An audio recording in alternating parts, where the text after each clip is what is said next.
3. Transmission, my thing's leaking. Air nozzle, drive me nuts. Transmission is in. I gotta wait. I had to order a transmission filter in advance. Didn't have one. I asked them if they could order me one, and I got told no. So I went to another auto parts store, and I got one ordered. So it'll be here tomorrow morning. Transmission's in though. I'm just bolting everything back in. Transmission's bolted up. Got the ground wires there and the ground wires there. Got the coil pack back on. The spark plug wires are back on. Which actually I need to check the order I got them in. Cause oh yeah, I got them right there. My 4 is right there. 1's over there. Okay. Alright, make sure you do it. I labeled all mine from last time, each one. And then, see, I labeled them on the coil. But yeah, transmission in. I got the, see if I can get the steering is connected back up to the rack and pinion. I still got to put stabilizer, the sway bar on. Still got to hook the stabilizer bar back up and everything. I did pull the axle on this side, which is 3 bolts on the back of the motor on the mount back there. I'm getting ready here in a little bit to stab at back into the transmission. I done drained the fluid out of this transmission. Got my plug back on it. I got the shifter cable hooked back up. I don't know if you can see right down there. It's just a press on. And then you just pull it through the opening over there. But I got some of my plugs plugged back in here. Actually, it went in pretty nicely.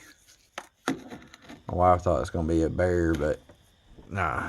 Once I just got that dowel pin lined up, and there's another one straight across on the back of the motor you got to line up too, and it slides right on. I still got to tighten the torque converter to the flywheel, or the flex plate, whichever one you want to call it. Still got a lot of work to do. Put the brake caliper back on once I get everything back in there. I went and got transmission fluid, so that's no big deal. I didn't put new seals in it, because, I mean, if it leaks, I can just pull the axles back out, pop seals out, and change them out while they're in there. But, yeah, though, so we got new transmission. I got to tighten up the subframe bolts there and right up here on this side. And then, like I said, put the axle back in, put the flywheel back on, button up everything underneath.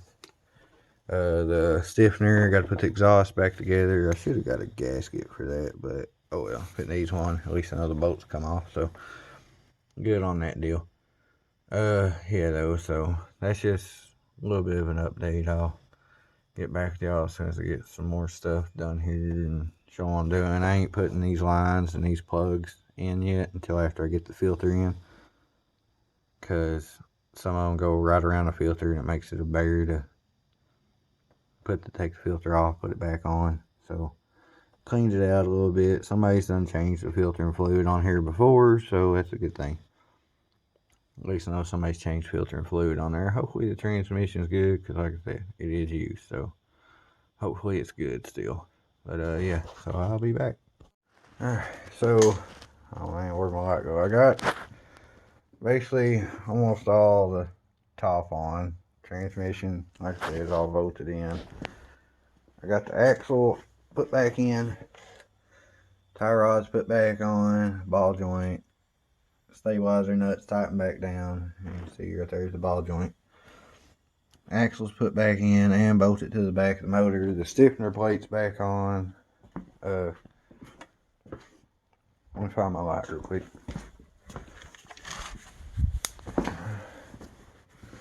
Stiffener plate's back on, and I got the exhaust bolted back up.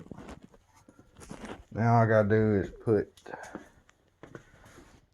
that strut and everything back on here, stab the axle back into the transmission there, put every sway bar still in the control arm, put the ball joint back in, tire rod back on, the brake caliper and brake pads back on, and then button up everything up here, but that'll be tomorrow. I'm gonna button up everything up here because I gotta wait for another filter because nobody has a filter for it around here. So I had to order one at a local auto parts store, and I gotta wait for it to come in. Should be here early in the morning. And then I'll get to finish everything up, put the computer and the battery box back in, the air box back in. I think I left my bolt for the air box in there. Yeah, it's right over. But yeah, and then see, I think that's about it. Air box, computer, battery tray. Put my transmission filter on and the fluid in. I got a couple of plugs left right there on the transmission, but I'm gonna wait till I get my filter in to plug them in. And then see, once all that's done, be able to fire it up and see if she goes through gears. Let the old lady drive her, see how she does. In case you're wondering, out of that old transmission, I took solenoids out of it before I took it to go be scrap metal. So, I mean, them things are like $70 a piece, so I figure, shoot, solenoid goes bad on this one, I could change out solenoid. So yeah, so that's just part of an update. I'm just gonna get that axle and stuff put in over here, which it ain't that hard really. I mean, you got 3 nuts, hold the strut on. I think they're 13, I do believe. Let's see. It might be 14s. Maybe 13 or 14. But yeah, I ain't been videoing hardly a lot of this, but I video, like, you know, after I took a few steps and stuff. But let's see. But yeah, it's just, yeah, it's 13. 13 millimeter fits the strut nuts up here. Where I took the axle out of the spindle over here, make sure you torque your axle nut back down. It's I do believe 145 foot-pounds of torque for the axle nut. So I mean, you can torque everything else down if you want to. I just make sure it's tight. But the axle nuts, you really do gotta torque down, because that can cause a lot of problems. Cause you have a bad wheel bearing and stuff. Wheel bearing go out on you. So yeah, that's all I got left to do is just put this in over here. I'll go get my wife and help me, because sometimes I gotta have somebody help me hold it. I might be able to do it by myself. I might try it by myself first, but sometimes it's easier when you got 2 people. You know, one person hold up strut, you get that. You can swing the strut in and out before you tighten it all the way down and put the axle back in. And once you get the axle in, then you tighten these down all the way. Like I did on my mom's Uplander, I changed out the struts in it, and struts in the Uplander right up underneath the cowl. You can barely get your hand up in there sometimes, some spots, because they're like, the cowl comes down this way, and you got to reach all the way up in there. One in the back, one here, and one over here. You know, like one there, one here, and one here on the Uplander. So it's pretty spread out, but I changed struts on hers. It took a while, but struts on hers wasn't even tight. So all these have been tight, thank God. But yeah, though, so there's you an update on that. And then while I'm here, the coolant leak, I don't know if I did a video on there or not, but that little dormant part back here, little metal piece that comes out and connects to this hose right there, and at the end of my light there, and then it runs up and around over to your coolant reservoir over. Them things, make sure you flatten them out whenever you get them, because they're stamped metal and they're not flat. I flattened mine, checked mine for flatness before I put it on, but you got to cut the intake. There's a video on YouTube and stuff and on Dorman's website about how to cut the intake.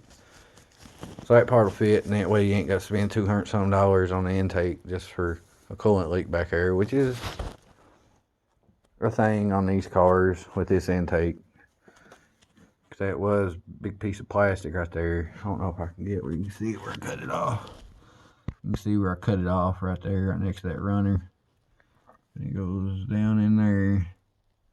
Just be careful whenever you cut it off, because you can cut in that runner and oh, I got the hiccups a little bit, but cause you all sorts of problems. So there's an update today. I'm just gonna get this axle stabbed in the transmission and strut and everything put on, and then oh yeah, put the sway bar bolts back in.